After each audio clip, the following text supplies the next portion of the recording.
Je m'adresse surtout aux jeunes qui ne sont pas concernés par ces querelles politiciennes. Parce qu'en réalité, la lutte de pouvoir a toujours existé depuis la nuit des temps.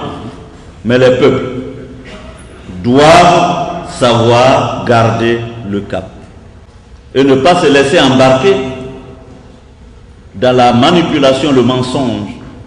Aujourd'hui, ce que nous voulons pour la Côte d'Ivoire, c'est la paix, c'est la réconciliation. Arrêtons de nous regarder en chien de faïence. On demande aux uns ou aux autres de se redonner la main pour qu'on reconstruise notre pays. Voici le message que j'ai donné aux Américains, aux sénateurs, aux Nations Unies. Ils m'ont dit, mais on a le sentiment que la réconciliation là n'avance pas. J'ai dit, mais vous qui êtes loin, vous pouvez le dire. Mais moi qui ai vécu 2002, moi qui ai vécu la crise post-électorale de 2010, moi qui ai entendu les kalachnikovs tonner, les roquettes tonner, je ne peux pas avoir le même regard que vous. Parce que maintenant, en Côte d'Ivoire, on peut dormir chez soi. On n'entend plus de roquettes. On n'entend plus de kalachnikov. En Côte d'Ivoire, on peut circuler. Mais en Côte d'Ivoire, des chefs d'État viennent. En Côte d'Ivoire, même Hillary Clinton y a dormi. Ce n'était pas possible avant. En Côte d'Ivoire, les investisseurs ont commencé à revenir. En Côte d'Ivoire, tout reprend. L'espoir renaît. La grande Côte d'Ivoire est désormais en route. Cette Côte d'Ivoire où il fait bon vivre. Cette Côte d'Ivoire qui faisait tant envie. Et c'est celle-là que nous voulons bâtir aux côtés du président de la République. La Côte d'Ivoire de la modernité. C'est pourquoi l'Assemblée nationale s'est engagée dans la voie de la modernité. Et je pense que nous pourrons réussir tous ces paris.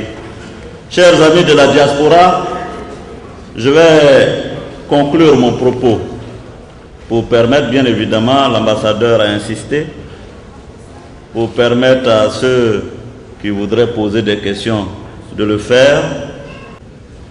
C'est à Washington, il y a 1 an, rencontrant les Ivoiriens là-bas, ils m'ont posé la question spécifique de la diaspora.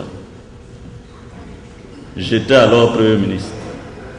Quand je suis rentré, j'ai pris un cabinet pour faire une étude sur la diaspora. L'étude m'a révélé des choses très intéressantes que je vais partager avec vous. L'étude m'a révélé que quand on prend la diaspora en tant qu'entité économique, mais c'est une ressource formidable, aussi bien comme le cacao, l'argent que ça peut produire pour le pays. L'étude m'a révélé que le Maroc, la diaspora marocaine contribuait à hauteur de 8% dans le taux de croissance du PIB. Le Sénégal, 6%. Le Mali, 5%. Mais la Côte d'Ivoire, 0,8%. Je me suis dit, mais est-ce que c'est parce que les Ivoiriens n'aiment pas leur pays ou c'est quoi? Mais en réalité, je me suis rendu compte que quand on s'intéresse à la diaspora s'intéresse à vous. Et l'étude a montré, si vous prenez le Maroc, il y a un ministère dédié aux Marocains de l'extérieur. Si vous prenez le Sénégal, il y a toujours un ministère dédié aux Sénégalais de l'étranger, ainsi de suite. Mais chez nous, ce ministère n'existait pas. C'était une sous-direction, je crois, au ministère des Affaires étrangères. Donc l'étude a montré qu'il fallait relever le niveau institutionnel, le cadre institutionnel qui devait s'occuper de la diaspora. Tout à l'heure, votre représentant a évoqué certaines questions qui rentrent pour moi parfaitement dans les attributions du ministère des Ivoiriens de l'extérieur.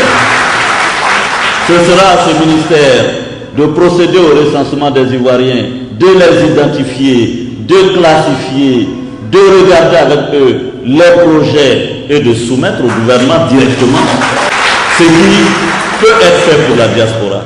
Et je pense que beaucoup de choses peuvent être réalisées. Et je me réjouis fortement que le président de la République, avec qui j'avais échangé sur ces questions, puisque comprenez bien qu'il me faut faire des rapports après chaque mission, au dernier gouvernement, avec le Premier ministre Kablan Duncan, ont décidé de vous montrer leur attachement à la diaspora. De montrer que désormais, la diaspora ivoirienne ne sera plus orpheline.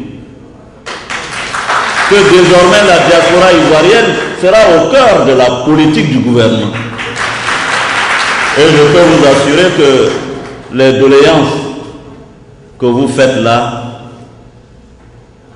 sont et existent pour que le ministère chargé des Ivoiriens de l'extérieur les analyse et donne des solutions. En tant que président de l'Assemblée nationale, évidemment, je ne suis plus au gouvernement, mais je peux me permettre d'être votre avocat puisque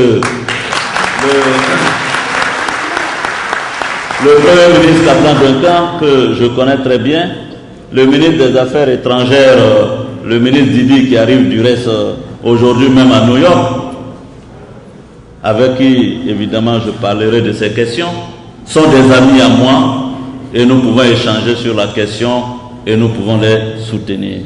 Madame Aka prend l'avion tout à l'heure, donc elle va se retirer. Je voudrais en votre nom à tous lui souhaiter bon voyage. Donc voici, chers amis de la diaspora, monsieur l'ambassadeur, monsieur le chargé d'affaires, monsieur le président, chers amis, le message que je voulais vous porter est terminé en vous remerciant d'avoir fait nombreux de déplacements et surtout d'avoir été patient pour nous écouter. Mais surtout aussi de faire votre l'engagement de bâtir la réconciliation. Parce que la Côte d'Ivoire, nous sommes tellement mixés. Il faut que, hier, j'ai demandé à l'ambassadeur, devant les sénateurs, pour bien montrer aux sénateurs Perkins et Kevin Parker qu'il n'y avait pas de différence, on ne savait même plus de quelle région chacun venait. J'ai demandé à l'ambassadeur d'où venait son épouse, il m'a dit d'Assini. J'ai dit, mais lui-même, il vient d'où? Il m'a dit du centre.